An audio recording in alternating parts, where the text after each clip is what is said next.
What's up, YouTube? Today we're looking at my best and favoritist truncheon slash, no, I think it's a truncheon. I mean, I don't know what else really to call it. Cheers to everybody. This is from a friend of mine. His father was a police officer back in the day in, I think, Britain, maybe? No. I think it was, no, either Britain or Canada. One of the ones where they still have an accent. And you can see that it has this leather lanyard nailed into it. It's got a nice pommel for striking. Very ornate. Very professionally done. If this were to come out, you could fasten something there. Hard to get it all in this frame at once. In fact, I don't think that I can, but almost. So I'm going to get some measurements. I have this out because I've been waxing it. Let's see. This is 22, just a hair over 22.5 inches long. And as far as how much it weighs,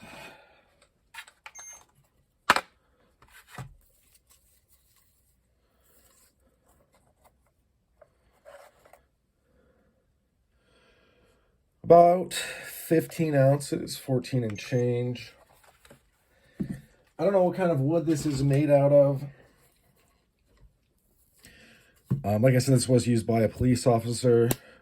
I am good friends with his son. He gave it to me to have in my collection. He also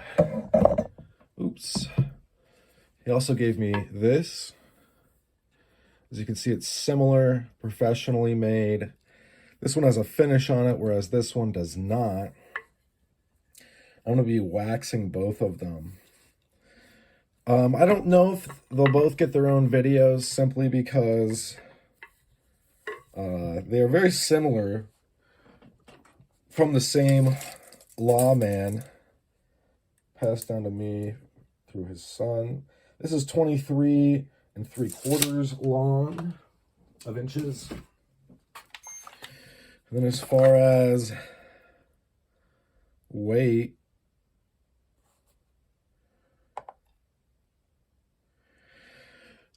about 15. They weigh the same. They weigh the exact same.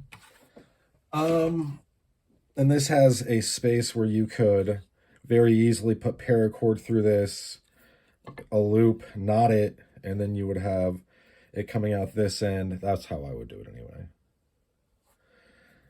They're both very nice. They put my Eskrima bamboo sticks kind of to shame. They're just really well done, professionally turned, as they call it.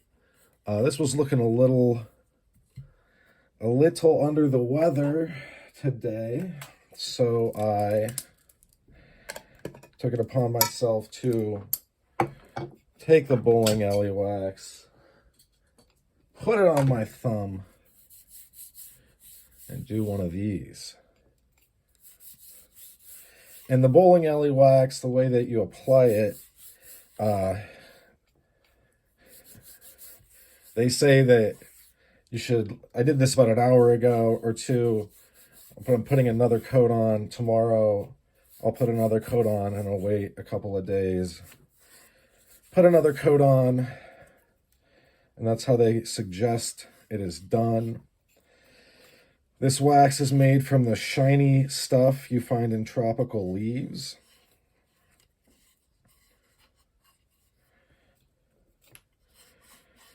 So yes, it is plant-based. I do think there is some mineral oil in it, just so it can be, you know, if it was just a big chunk of wax, I don't think it would melt onto my thumb like that. This stuff is cheaper than the Renaissance wax, although I've heard the Renaissance wax has become cheaper or less expensive, I should say. And I think it's probably in response to the multitude of things that you can use. You know, I have beeswax. I like the beeswax. It's just that for bigger pieces, I use bowling alley wax. And a lot of the times, you know, I've said this on the channel, I use it for bigger pieces. I think sometimes people are not sure what I'm talking about. This is a great example of a piece that's big, and I want to wax it. I want to maintain it. It's a piece of history. It's a part of my collection of impact weapons. It's very cool. You could also call these billy clubs, I guess, but to me, I mean, these are nice enough and uniquely suited enough to be called truncheons. And yes, you can really tell the difference. If I would have taken before photos, it looked kind of dry-ish. It's really taking the wax well. And even though it doesn't have a finish like this one does, I probably won't wax it. Well, I may wax this anyway. It's shiny now, has a shine to it.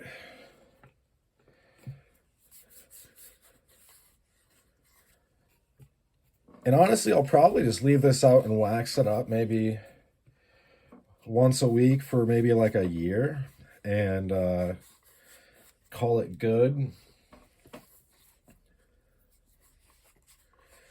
Renaissance wax is just, I mean, it's nice. It's like it is the wax, so to speak, but it just doesn't make sense to me to use a really expensive wax or an expensive wax on something like this when I have the tools to do it in a less expensive way that makes just as much sense. I mean, the Ren wax, you know, that's a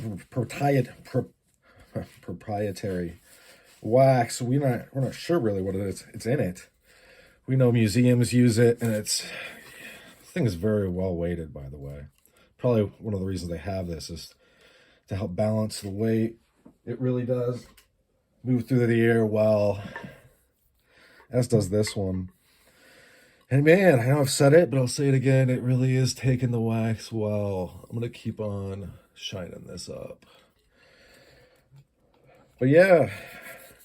And then this one also similarly is weighted well. They're just really, you know, two great pieces.